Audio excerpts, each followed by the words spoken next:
Finally আমরা এখন শিল্পকলা একাডেমিতে আছি। আমি রাহুল, চন্দন। ফটোশুট হচ্ছে রাহুলের। রাহুল বডি বিল্ডার, সে আসছে এখানে নাকি ছবি তুলতে। এগুলা কি ঠিক মানা যায়? তার এক্সপ্রেশন দেখেন, ছবি তোলার এক্সপ্রেশন গুলা কেমন। মডেলিং হচ্ছে। তাহলে কি হচ্ছে? আমি অতি সাধারণ ক্ষুদ্র একজন সাধারণ মানুষ। মানুষ, হ্যাঁ? ঠিক তো আছে। সাধারণ মানুষে এরকম এরকম করে ছবি তোলার কি আছে? সাধারণ মানুষ আমি জানি যে সাধারণ ভাবে ছবি তোলে, তো এরকম ভাবে ছবি তোলার মানে তো বুঝতেছি না। নিশ্চয়ই কোনো রহস্য আছে।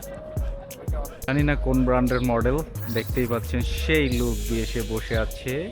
Wow wow, just wow. নতুন একটা কাজের জন্য মডেল খুঁজতেছি। কিছুক্ষণ আগে একজনকে ট্রায়াল দিলাম, এখন আর একজনকে ট্রায়াল দিচ্ছি। মধ্যে আসলে কাকে অডিশনে নেওয়া যায়, যে কারণে আমি ট্রায়াল হিসাবে আজকে নিয়ে। আমরা এখন কোথায় আছি? আমরা এখন আছি শিল্পকলায়। কি কারণে আসছি? ফটোশুট করতেছিলাম। হ্যাঁ। অনেকদিন পরে কিছু ছবি তুলতেছিলাম। হ্যাঁ, দেখলাম যে আমাদের আসলে ছবিগুলো কেমন আসে।